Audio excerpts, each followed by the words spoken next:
Well, it is my honor, actually, to speak to you today about the Christian significance of Jerusalem. Jerusalem has always been significant to the Christian world, of course, mainly because of the very sites of Jesus' ministry, and most importantly, the sites of his death and his resurrection. This is the obvious and simple significance of Jerusalem to the Christian world. This is why Helen, the mother of Constantine, went there in the 4th century and built churches over these very sites, and it's why Christians from every denomination on earth have visited Jerusalem to visit those churches and those sites. Unfortunately, throughout most of Christian history, while the church held these holy sites to be sacred, they did not hold the Jewishness of Jerusalem to be revered. In fact, they had little regard for anything Jewish because they believed that the church had replaced Israel as the chosen people of God, and therefore they focused more on the spiritual and on the heavenly Jerusalem. But there is a historic shift taking place in the Christian world in our days, and this is in the growth of a more Bible-based Christianity. And this segment of Christianity, while it has its roots back to the 16th century, it's when the Bible began to be translated into the everyday languages. For the first time, Christian lay people were able to read the scriptures for themselves and study it in depth. They immediately began to see in the Bible that Christianity was Jewish, it had Jewish roots, and that God had promised the return of the Jewish people to their ancient homeland. Speaking of the translation of the Bible, just into English alone, it brought about a revolution in England, and it brought about the establishment of America, as many were fleeing persecution because the translation of the Bible into the everyday language threatened the power of the state churches over the people. And so they fought against it, and they highly persecuted these Bible believers. And as they fled there, they came here and established this great country built on the freedom of worship. Now, some 500 years later, this Bible-believing Christianity is the fastest growing segment and soon to be the largest segment of Christianity worldwide. Now, what does this have to do with Jerusalem? Because now in the Christian world, there is a much stronger connection to the historical and Jewish city of Jerusalem because we read about it every day in our Bibles. We are not only interested in going there to visit the churches and the holy sites, but we want to go there to see the city. The city where many believe Abraham took his son Isaac up Mount Moriah and passed God's test of faith. The city where David established his kingdom, where he besought generations to pray for the peace of Jerusalem, where he wrote the beautiful Psalms talking about the significance and the beauty of Jerusalem to the Jewish people. The city where King Solomon built a magnificent temple and made it a house of prayer for all nations. The city Isaiah envisioned as the world center where the nations would come up and would be taught the law of the Lord, and that they would beat their swords into plowshares and would learn more, no more. And the city that Jesus wept over and foretold that it would be ruled by Gentiles for a time. So we understand the significance of Jerusalem to the Jewish people because we're reading about it every day in our Bible. And we share in that history because the New Testament says that we have been grafted in to that people of faith who lived out that history.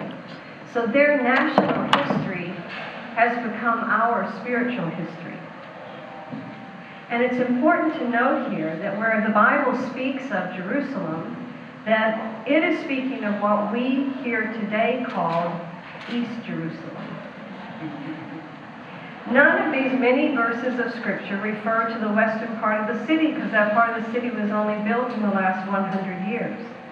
And just because East Jerusalem, which includes the Old City and the Temple Mount, was ethnically cleansed of Jews for 19 years under Jordanian control, does not negate the 3,000 years of history of the Jewish people with that part of the city.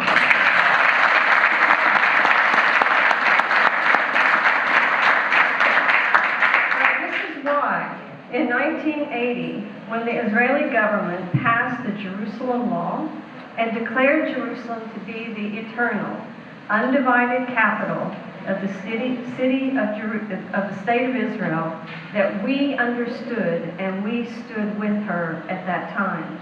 It was a very traumatic moment. The Arab countries threatened oil embargoes on any country that recognized it, packed them up and moved them out. So a group of Christians that were living in the city at the time seized the moment and declared, "We do not support what the governments of the world have done, and therefore we are establishing an international Christian embassy in Jerusalem that represents millions of Bible-believing Christians around the world who understand the significance of Jerusalem to the Jewish people and stand with Israel's claim to this city."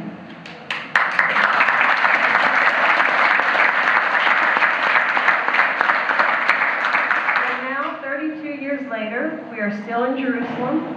We have a track record of support to the Israeli people, of support to the state of Israel, and we are still standing with Israel in her claim for Jerusalem. In fact, we are still the only embassy in Jerusalem today.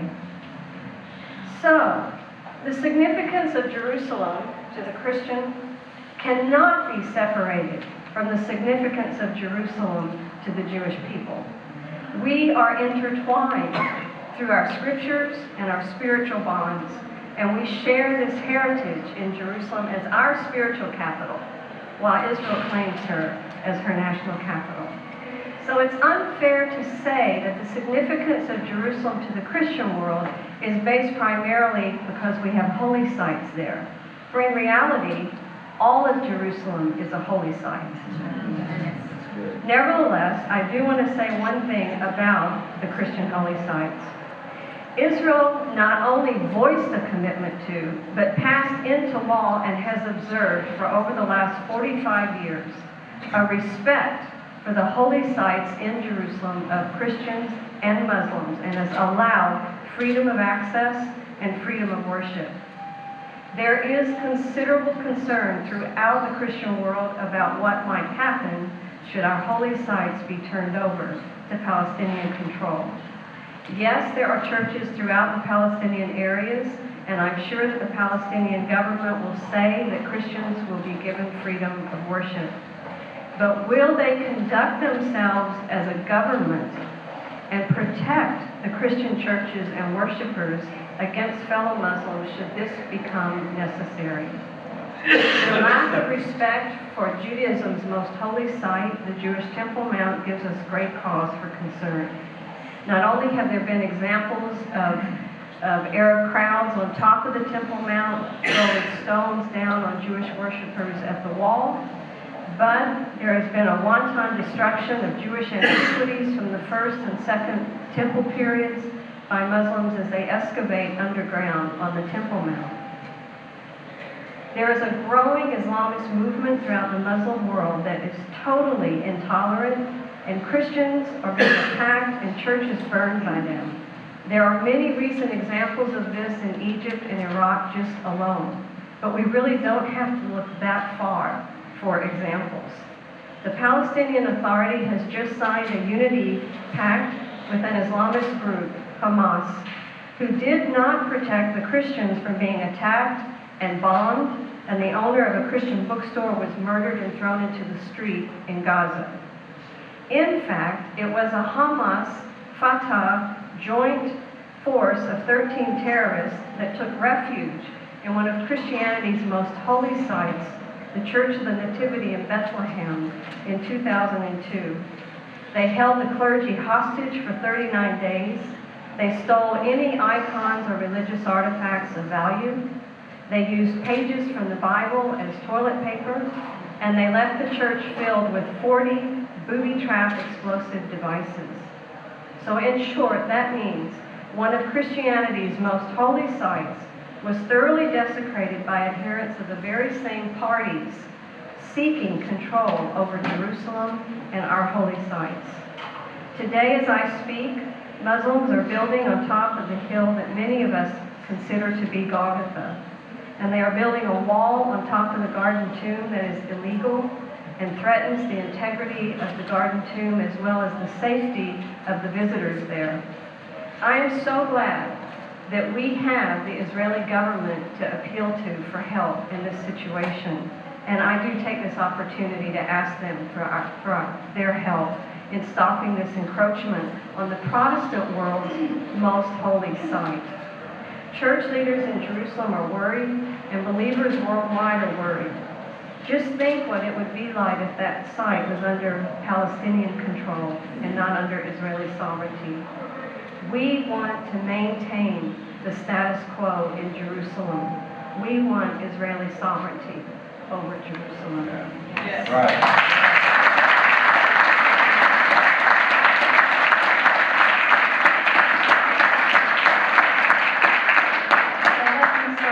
And bring this to a close.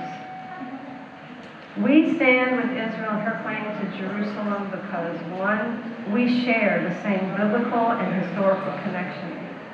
But secondly, we honor the unique national and spiritual connection that the Jewish people in the state of Israel have to the city of Jerusalem.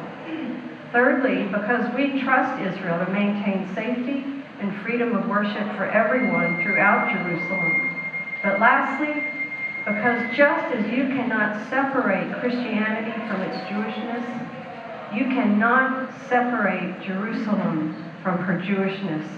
It is an eternal, spiritual, and historical reality.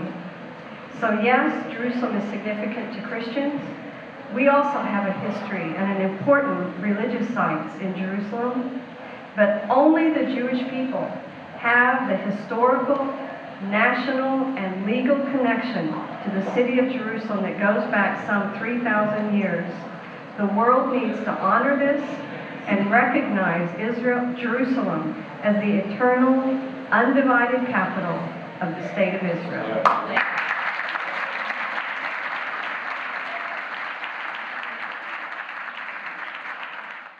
Since 1991, the Unity Coalition for Israel, UCI, has educated and motivated millions of people around the world to action in support of Israel.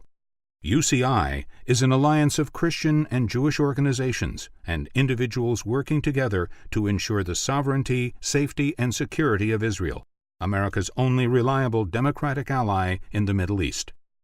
We want our listeners to participate by going to uc4i.org/move.